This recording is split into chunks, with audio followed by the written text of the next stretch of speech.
105 साल पहले एक ऐसा मूवमेंट हुआ था which shook the base of British rule. Remember, yes, non cooperation movement 1921 में। तो आज हम उसको ब्रेक डाउन करेंगे और हिस्ट्री में घूम के आएंगे। तो सबसे पहले क्या फोर्सेस थे जिसने नॉन कोऑपरेशन मूवमेंट को जन्म दिया और इंडिया को ऐसा यूनिफाई किया, मास मोबिलाइजेशन हो सके। तो पहला फैक्टर था world war one. World war one में ब्रिटेन इंगेज था, तो जो डिफेंस एक्सपेंडिचर था it was financed through war loans, income taxes, custom duties को बढ़ा दिए गए और इन सब से रेवेन्यू लिया जाता था। तो ये सब का भुगतान कौन करता था? इंडियंस। फिर से वर्ल्ड वॉर वन के टाइम पे आर्मी में रिक्रूट होने के लिए विलेजर्स को फोर्सफुली फोर्स किया जा रहा था कि वो आर्मी में रिक्रूट हो। फिर से फूड के प्राइसेस बढ़ गए थे, डबल हो गए थे और फूड शॉर्टेज हुआ था, क्रॉप फेलियर, इन्फ्लुएंजा एपिडेमिक फैल गया था। तो इन सब कारणों से वर्ल्ड वॉर वन एक बेंचमार्क इवेंट बनता है for the setting of non cooperation movement. और उस टाइम पे इंडियंस हैड होप्ड कि Britishers would bring some reforms, वो एक इंडिपेंडेंट लाइफ जी सके। But this expectation proved wrong, क्योंकि ब्रिटिशर्स ने कुछ नहीं किया। उसके बाद द आइडिया ऑफ सत्याग्रह 1919 में फर्स्ट वर्ल्ड वॉर वन खत्म हुआ और 1915 के जनवरी में महात्मा गांधी साउथ अफ्रीका से लौटे इंडिया और वो अपने साथ लाए the weapon of truth and non violence, एक ऐसा वेपन जिससे वो साउथ अफ्रीका में रेशियल डिस्क्रिमिनेशन के अगेंस्ट एक जंग जीत के आए थे। तो what was the idea of this weapon कि अगर तुम if your cause is true and if you are fighting against non violence, if you are fighting against wrong, then no physical force is required to triumph the war. हम oppressor के conscience से appeal करेंगे कि तुम गलत कर रहे हो और जब उसको यह एहसास हो जाएगा तो वो छोड़ के चला जाएगा। यही था आइडिया ऑफ सत्याग्रह। तो इस सत्याग्रह के आइडिया पे गांधी जी मास को मोबिलाइज करते थे ताकि एक पैन इंडिया मूवमेंट हो सके, ब्रॉड मास मूवमेंट हो सके।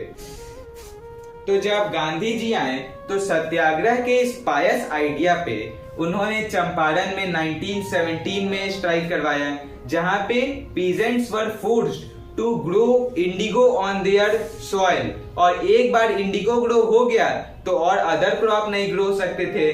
फिर 1917 में खेड़ा डिस्ट्रिक्ट ऑफ गुजरात में क्रॉप फेलियर और इन्फ्लुएंजा एपिडेमिक से स्ट्राइक होकर जो वहां के पीजेंट्स थे they were badly hit by the influenza and crop failure, so they found it difficult to pay the revenue और उसके लिए सत्याग्रह करवाए थे महात्मा गांधी। फिर 1918 में अहमदाबाद कॉटन मिल वर्कर्स के सपोर्ट में। और इस तरह से मल्टीपल सक्सेस से इम्बोल्डन होके महात्मा गांधी ने सोचा कि अब कुछ बड़ा करते हैं। तो बड़ा इन द सेंस उन्होंने क्या किया, 1919 में एक रॉलेट एक्ट आया था, काला कानून। रॉलेट एक्ट में क्या था कि इंडिया में रिवॉल्यूशनरी फ्लेम को बढ़ते देख ब्रिटिशर्स ने सोचा कि अब कुछ तूफानी करना पड़ेगा। उन्होंने लाया कि Rowlatt act which gave the government unlimited powers to impose any restriction on the political activities. Political activities को बंद कर सकते हैं, कन्फाइन कर सकते हैं, लिमिट कर सकते हैं and could detain political prisoners for 2 years without trial. अभी का जो हैबस कॉर्पस वाला रूल है उसके अकॉर्डिंग किसी भी आदमी को अगर इम्प्रिजन कर रहे हैं, चाहे वो डिटेनिंग का केस हो चाहे वो अरेस्ट का केस हो, दोनों ही में उसको 24 आवर्स के विद इन कोर्ट में प्रेजेंट किया जाता है। It is the right, but उस टाइम ये राइट वायलेट किया जा रहा था।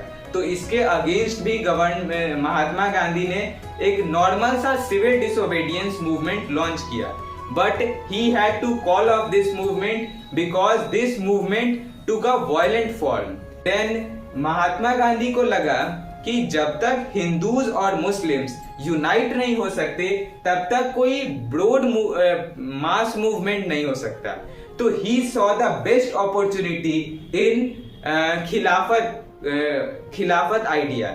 उसमें क्या था, वर्ल्ड वॉर 1 में हारने वाली कौन सी थी? जर्मनी, ऑस्ट्रिया, टर्की, और जीतने वाली टीम थी फ्रांस, ब्रिटेन, रशिया। तो एक तरह से ब्रिटेन टर्की पे, जो टर्की उस टाइम पे मुस्लिम अंडर के रूल था, और ऐसे र्यूमर्स फैले थे कि ब्रिटेन जो जीतने वाली अलाइड कंट्रीज है, they were going to impose harsh peace treaty on the Ottoman head, spiritual head of Muslims, who is खलीफा।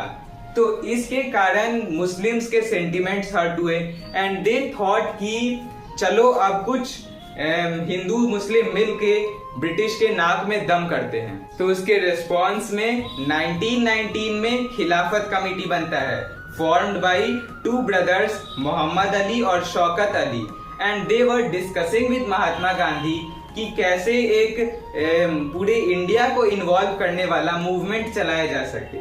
तब जन्म होता है नॉन कोऑपरेशन मूवमेंट की। तो क्वेश्चन आता है, व्हाई नॉन कोऑपरेशन? आखिर नॉन कोऑपरेशन ही क्यों?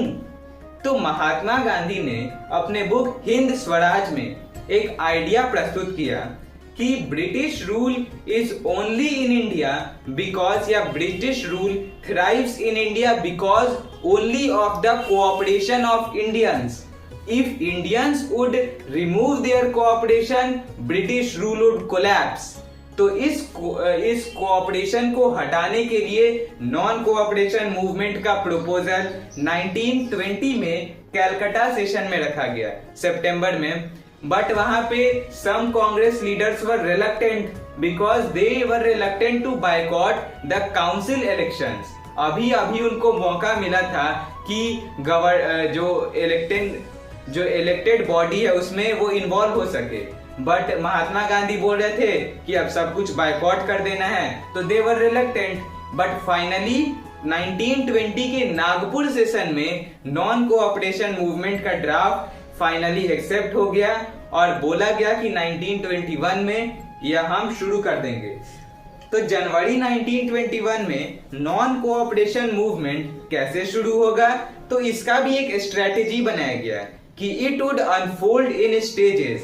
पहले सरेंडर ऑफ टाइटल्स होगा, सब कुछ सरेंडर हो जाएगा, हट जाएगा, बच्चे अपने वो छोड़ देंगे, सब कोई अपना काम छोड़ देगा, फॉरेन गुड्स को बायकॉट किया जाएगा, फॉरेन सर्विसेज को बायकॉट किया जाएगा, और अगर ब्रिटिश सप्रेस करने का ट्राई करती है तो we would quickly launch a civil disobedience movement in response, swift response.